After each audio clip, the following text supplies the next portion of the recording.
You all know about self-adjoint operators.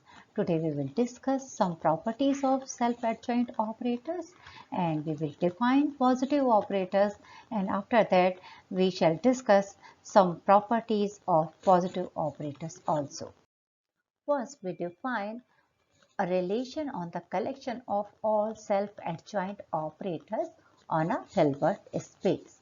Let H be a complex Hilbert space and let T, S are in S of H, that is T and S are self-adjoint operators on H.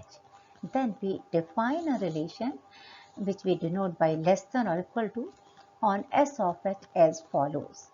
T is less than or equal to S if and only if inner product of Tx and x is less than or equal to inner product of Sx and x for every x in H. And we know that inner product of Tx and x is a real number. We have proved earlier that if H is a complex Hilbert space and T is a self-adjoint operator on H, then inner product of Tx and x is a real number. So here inner product of Tx and x and inner product of Sx and x are real number for each x and h. And so they are comparable, and if this condition is satisfied, then we say that T is less than or equal to S. Now we have a theorem which states that let H be a complex Hilbert space, then the first result is S of H is a partially ordered set with respect to the relation which we have defined less than or equal to. And second result is if T and S are self-adjoint operators on H such that T is less than or equal to S and A is a positive real number, then AS is less than or equal to AS.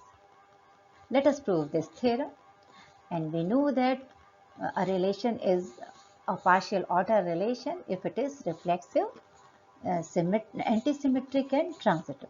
So let us prove this relation is reflexive on S of H, and we know that for T in S of H, inner product of Tx and x is less than or equal to inner product of Tx and x for every x in H, and so T is less than or equal to T, and thus we can say that less than or equal to is a reflexive relation on S of H.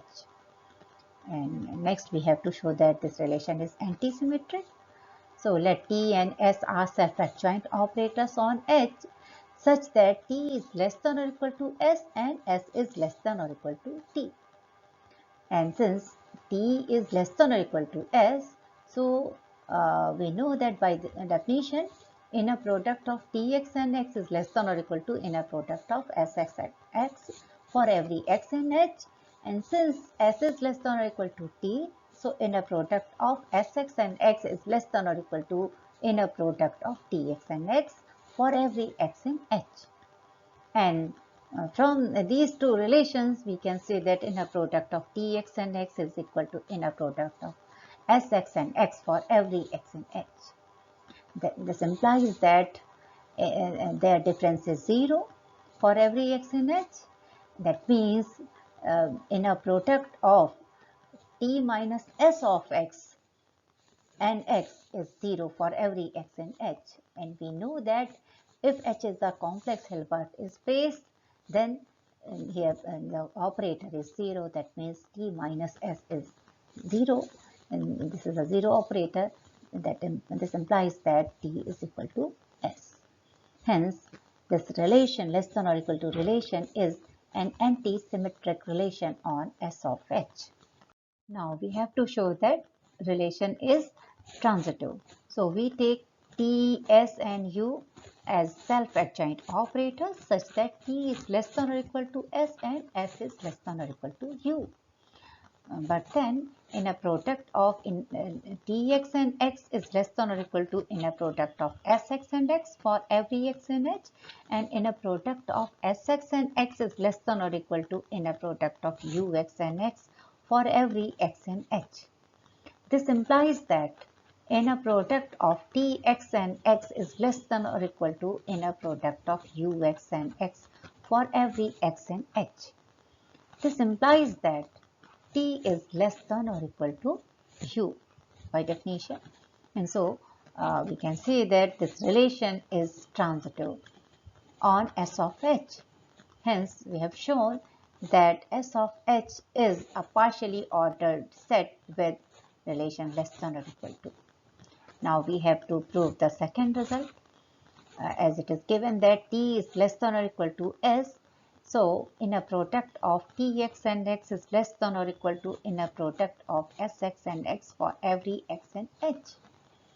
And so for a greater than 0, a times inner product of tx and x is less than or equal to a times inner product of sx and x for every x and h. Since here inner product of tx and x and inner product of sx and x, these are real numbers. And so we can write inner product of a times tx and x is less than or equal to inner product of a times sx and x. Since a is a scalar and we know that inner product is linear in first argument, and so we can write like this.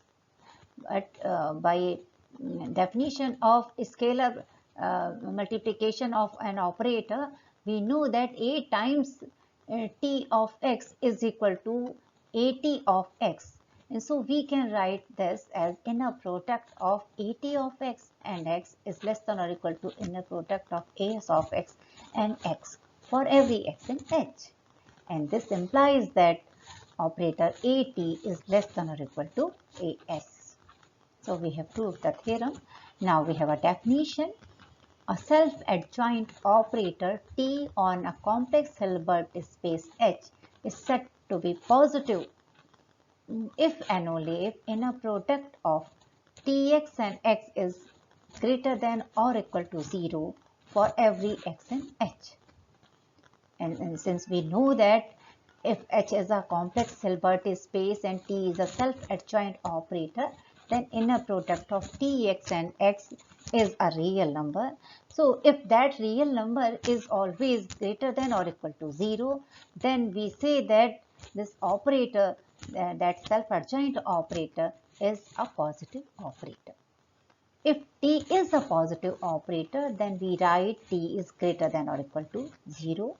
And we denote the set of all positive operators by S plus of H. Now we will discuss some examples of positive operators.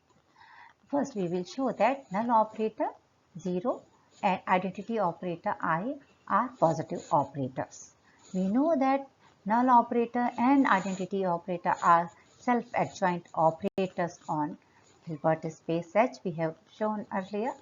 And so we find inner product of null operator of x and x is equal to inner product of 0 and x, and this is equal to 0 for every x and h. This implies that this null operator is a positive operator, and so O, and that is null operator, belongs to S plus of h. And next we find inner product of I, x and x. This is equal to inner product of x and x. This is equal to norm of x whole square, and we know that by definition of norm this is always greater than or equal to 0 for every x and h. And this implies that identity operator is a positive operator. Next we show that if T is a bounded linear operator on H, then T star T and T star are positive operators. Earlier we have shown that if T is a bounded linear operator, then T star T and T star are self-adjoint operators on H. So we find inner product of T star T of x and x. And this is equal to inner product of T star of T of x and x. And this is equal to inner product of Tx and Tx. And this is equal to norm of Tx whole square, and this is always greater than or equal to 0.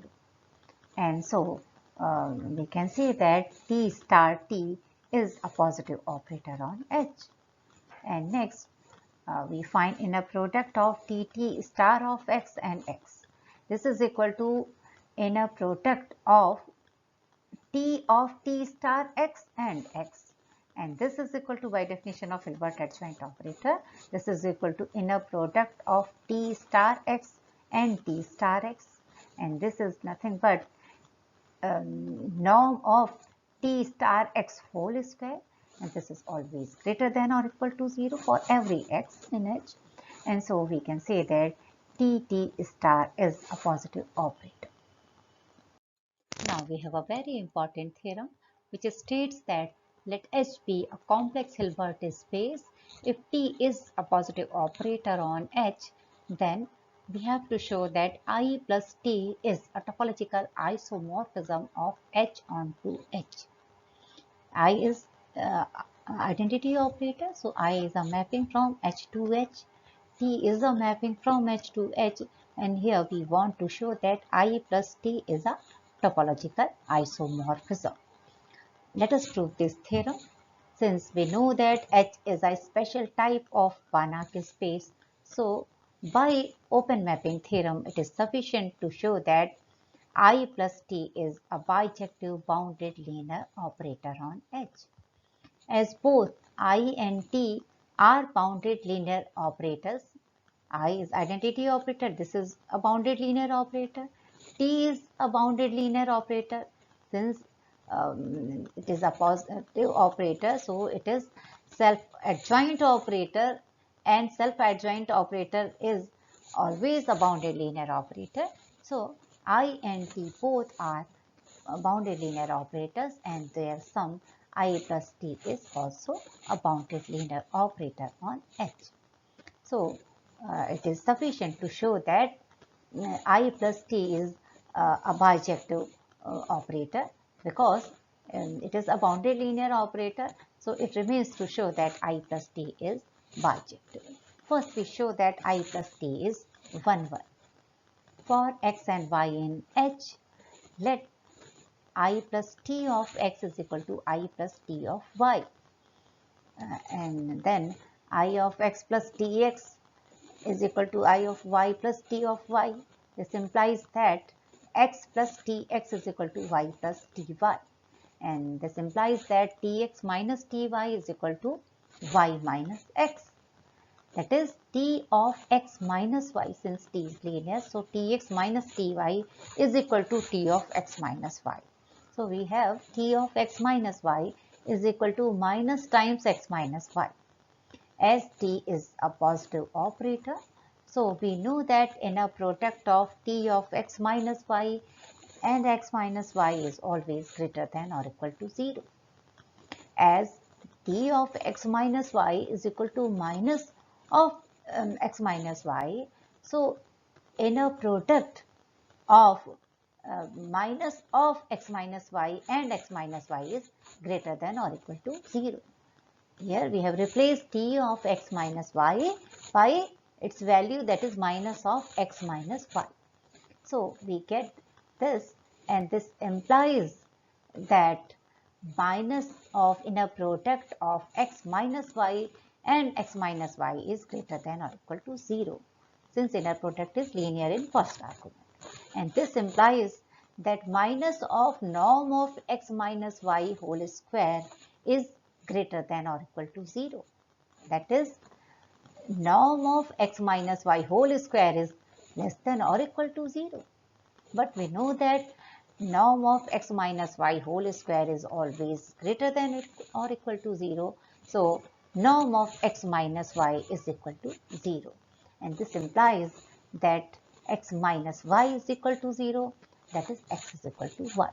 So we have shown that mapping I plus t is 1, 1. Next, we show that I plus t is onto.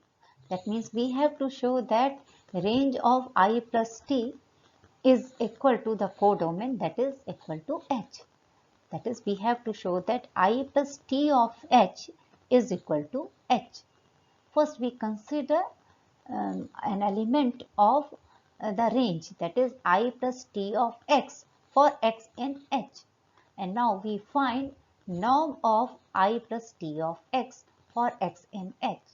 and we find that norm of I plus t of x whole square is equal to inner product of x plus tx and x plus tx, and this is equal to norm of x whole square plus inner product of x and tx plus inner product of tx and x plus norm of tx whole square. And we know that inner product of x and tx is equal to, by definition of Hilbert adjoint operator, this is equal to inner product of t star x and x. And since t is a positive operator, and so this is a self-adjoint operator, so t star is the same as t, and so this is equal to inner product of tx and x. So the above expression is equal to norm of x whole square plus 2 times inner product of tx and x plus norm of tx whole square. And since t is a positive operator, so inner product of tx and x is always greater than or equal to 0. And so the above expression is greater than or equal to norm of x whole square plus norm of tx whole square.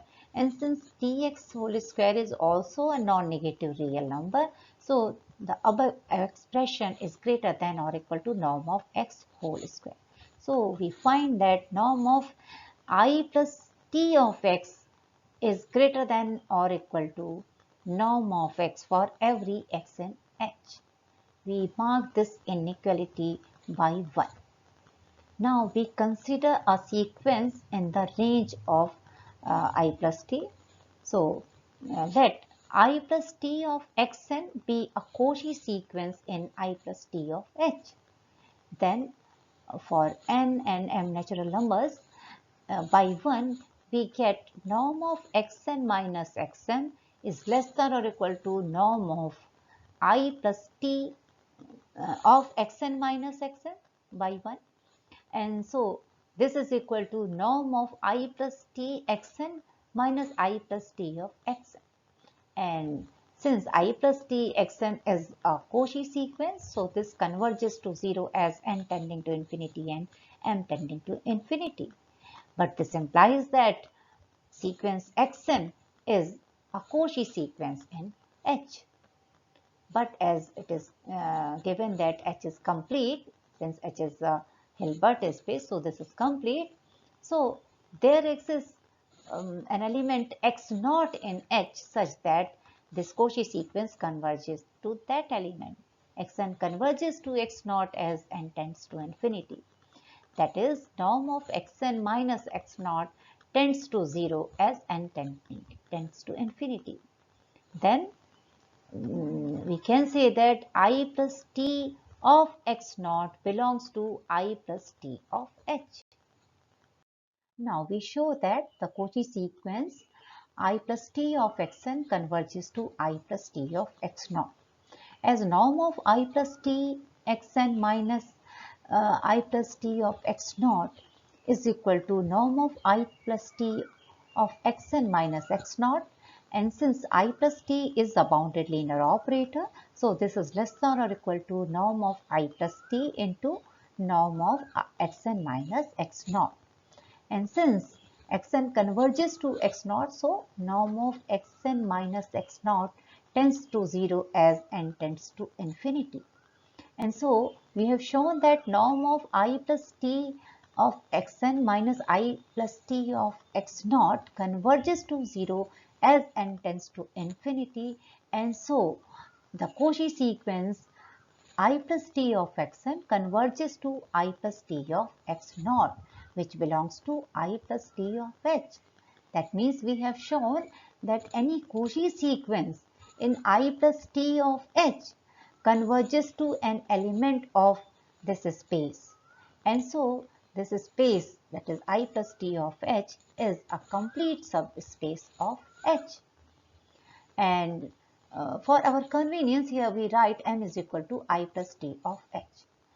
And since H is complete, since it is given that H is a Hilbert space, so this is complete, and M is a complete subspace of H, so M is a closed subspace of H. Now we want to show that M is equal to H. if possible, let M is not equal to H. By projection theorem, we know that if M is a closed subspace of a Hilbert space H, then H is equal to direct sum of M and orthogonal complement of M. So if M is not equal to H, then orthogonal complement of M is non-empty. So there exists some element, some non-zero element x star in x minus h such that x star belongs to orthogonal complement of M. That means x star is orthogonal to M. And so x star is orthogonal to every element of M. And so we can say that inner product of I plus t of x star and x star is equal to 0. Here I plus t x star is an element of I plus t of h, that is M. And so and since x star is orthogonal to every element of M, so in particular x star is orthogonal to I plus t of x star. And so their inner product is 0. And that is inner product of x star plus dx star and x star is 0. This implies that norm of x star whole square plus inner product of tx star x star is equal to 0. This implies that inner product of tx star and x star is equal to minus of norm of x star whole square. And since x star is a non-negative element of H, and so norm of x star is not equal to 0. And so minus of norm of x star whole square is negative. And that means inner product of tx star x star is negative, which contradicts the fact that t is a positive operator. So our assumption is wrong. That means M must be equal to H. Hence we have shown that I plus t is onto. Now we can say that I plus t is a bijective bounded linear operator on H, whereby I plus t is a topological isomorphism.